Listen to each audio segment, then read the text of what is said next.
मैं कोई ज्ञान की बात नहीं करूंगा, मैं अपने जीवन के एक्सपीरियंस आपके सामने रखने जा रहा हूं। आईआईटी का जो इंस्टीट्यूट है वो दुनिया का माना हुआ इंस्टीट्यूट है और पूरी दुनिया में कई ऐसे इंस्टीट्यूट है पढ़ाई के जहां से बड़े बड़े योगदान निकले। लेकिन जब स्टडी को चेक किया तो पता चला कि अभी तक एक भी ऐसा व्यक्ति जो कभी किसी भी यूनिवर्सिटी के मेरिट में आया है वो दुनिया की 100 बड़ी कंपनियों के मालिक में से नहीं है।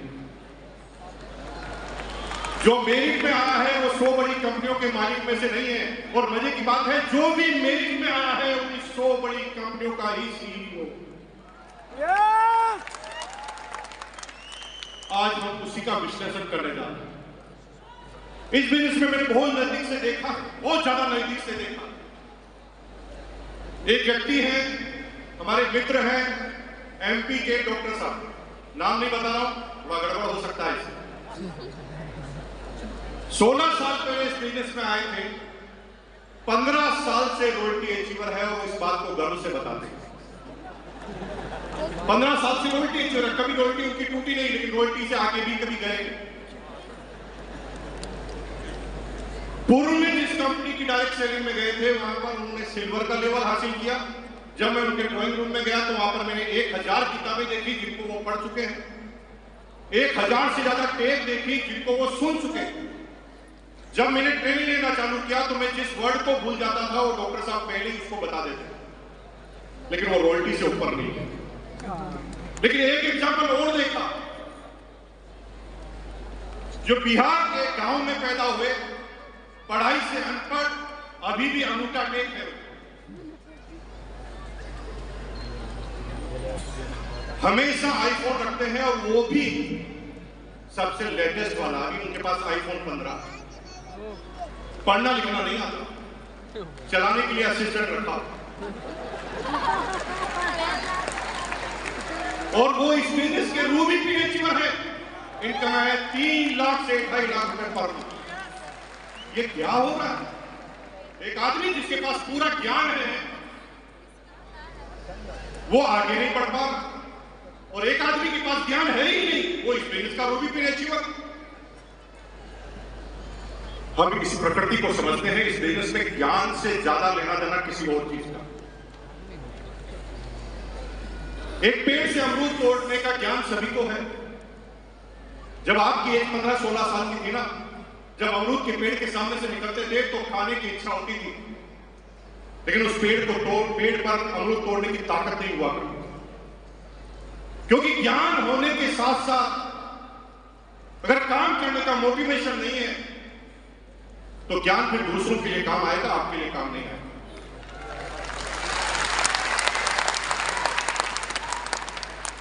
जो ही वो पेड़ के सामने से निकलता था, मन में आता था कि मैं अमरूद खा लूं, लेकिन मन में डर आते ज्ञान की वजह से।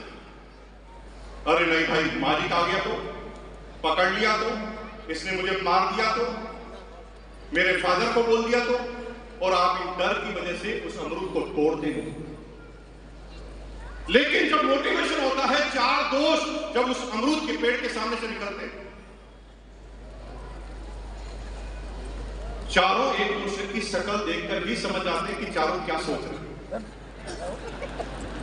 पहला कहता है अमरूद खाएं क्या, तो दूसरा कहता नहीं मालिक आ गया तो तीसरा कहता डर मत, मैं गेट के सामने खड़ा हूं, मालिक आ गया तो सीटी मार दूंगा, और चौथा आदमी कहता मैं स्कूटर स्टार्ट करके तैयार हूं। और आज समय अमरूद आज मैं जो चीज बताने जा रहा हूं उसे बहुत ध्यान से समझने की कोशिश करना। इस बिजनेस में कोई काम आप धीरे चल सकते हैं, सहायक बहुत सारी चीजें हैं, बेसिक है, कोर है, कार्डिनल है, सारे ज्ञान की किताबें हैं, ये बेसिक है। 3 चीजों को मत छोड़ देना, क्योंकि ये 3 चीजें आत्मा है इस बिजनेस में कामयाब होने की। द फर्स्ट, अगर इस बिजनेस में कामयाब होना है तो माहौल में बने रहना। अगर माहौल में नहीं बने रहे तो आप कितना भी ज्ञान रखते हैं अमरूद खाने का, आप कभी खा नहीं पाएंगे। दूसरा, हमेशा माहौल बनाने के लिए काम करना, और तीसरा, हमेशा लोगों को माहौल में ले जाना सीख जाना। पहला बोला मैंने क्या, रिपीट करेंगे मेरे साथ, पहला क्या बोला? माहौल में बने रहना, माहौल में रहना है। दूसरा है माहौल बनाना है, और तीसरा जो भी ठीक में आ जाए उसे माहौल में ले जाना है। क्योंकि मैं अब जिस बात को कर रहा हूं कि 2022 की जो एनिवर्सरी है उसकी घटना मेरी आप भी बता रहा हूं। 2011-12 में जब आरसीएम एक साल के लिए बंद हुआ था तो भीलवाड़ा के सारे लोगों को लगा कि आरसीएम बंद हो गया। मेरा दोस्त है, नजदीकी मित्र है, हर 6 महीने में एक बार आ जाता है मेरे टेबल पर बैठा, और जब मैंने बात की कि आजकल क्या चल रहा है, मैंने कहा भाई हमारे तो क्या चलना की शुरुआत भी आरसीएम से होती है और रात का एंड भी आरसीएम से ही होता है, आरसीएम चल रहा है। तो उसने मुझे आश्चर्य में प्रश्न पूछा, आरसीएम अभी चल रहा है? मेरा दिमाग खराब हो गया। आरसीएम का टर्नओवर हजारों करोड़ तक पहुंच गया और ये भीलवाड़ा में बैठा आदमी मुझे पूछ रहा आरसीएम चल गया। मैंने उसको आधे घंटे तक लेक्चर दिया। मैंने कहा आरसीएम का टर्नओवर इतना हो गया, आरसीएम के इतने प्रोडक्ट हो गए, आरसीएम का इतना सिस्टम हो गया, इतने कंप्यूटर हो गए। वो गर्दन हिलाता गया, यस यस यस यस, लेकिन इस कान से सुना, इस कान से निकाल दिया। 3 महीने बाद वापस आया, उसे कुछ भी चीज याद नहीं थी। फिर बात चली, क्या चल रहा है? मैंने कहा आरसीएम चल रहा है। उसने फिर पूछा आरसीएम चल रहा है क्या? मुझे भगवान कसम इतना गुस्सा आया, मैंने आधे घंटे तक लेक्चर दिया, उसने फिर वही प्रश्न कर लिया आरसीएम चल रहा है। और आप भी यही कर रहे हैं, आप भी शब्दों के माध्यम से आरसीएम को समझाने की कोशिश कर रहे हैं, इसलिए कोई आदमी इस बात को मानने के लिए तैयार नहीं है कि आरसीएम चल रहा है। आगे की घटना सुनिए। 2022 की एनिवर्सरी हुई, मैंने छोटा सा अपना ज्ञान इस्तेमाल किया और मैंने उस व्यक्ति को तैयार किया। वो आरसीएम की मीटिंग में आने के लिए तैयार नहीं था। मैंने उसे कहा कि यार भाई इतने साल हो गए साथ रहे को, 3 दिन साथ घूमेंगे, पार्टी सार्टी करेंगे, बस 3 घंटे की मेरी एनिवर्सरी का टाइम है, उसमें तुझे बैठना पड़ेगा। अब उसको मैं लेकर आ गया, लेकिन यहाँ पर सिक्योरिटी गार्ड इतने मजबूत, बाउंसर बड़े बड़े पहलवान, मुझे तो अंदर घुसने दिया। मैं तो कोर लीडर था, लेकिन उसे अंदर ही नहीं घुसने दिया। उसने फिर फोन किया तो मैं फिर बाहर गया।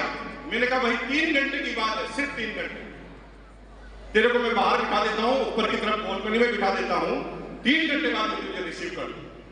और आपको आश्चर्य की, जब मैं एनिवर्सरी में उसको पीछे से ले गया तो गेट पर ही इतना ज्यादा क्राउड था कि गेट के अंदर घुसना ही संभव नहीं था।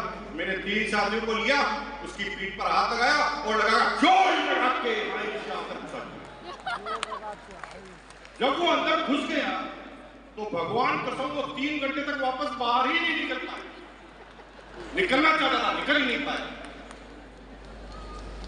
उसके दिमाग में वो चीजें उसने देख ली जो सुनने से असर नहीं होता था।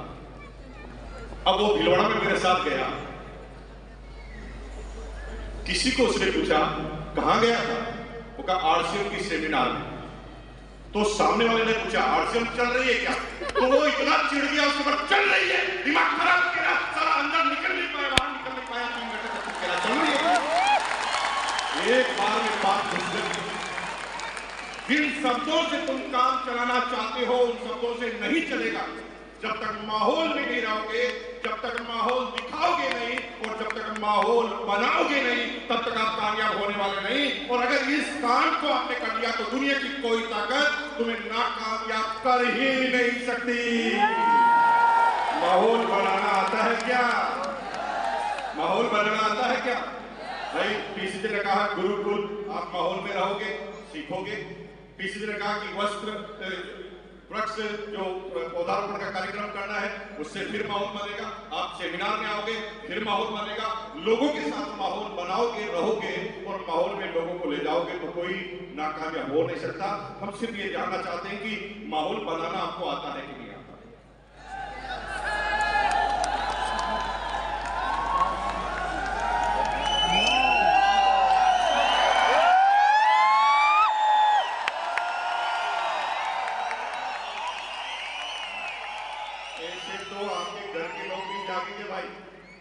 तो किस माहौल की बात करें? खड़े हो जाइए, एक बार खड़े हो जाइए, खड़े हो जाइए। इस पूरे स्टेडियम में जगह जगह शीशे लगे हुए हैं। बाहर जाकर आया तो पुलिस वाले कह रहे हैं कि ये कैसी सेमिनार चल रही है, साला बाहर तक आवाज तक नहीं आ रही है। मैंने कहा भाई ये बिच्छुओं की बारात है, तुम सरदार का नाम मत पूछ लेना, ये सारे जोश मशीन है। दोनों हाथ खड़ा करके बोल सकते हैं क्या? बहुत बहुत धन्यवाद। नीचे बैठ जाएंगे। जो माहौल बनाने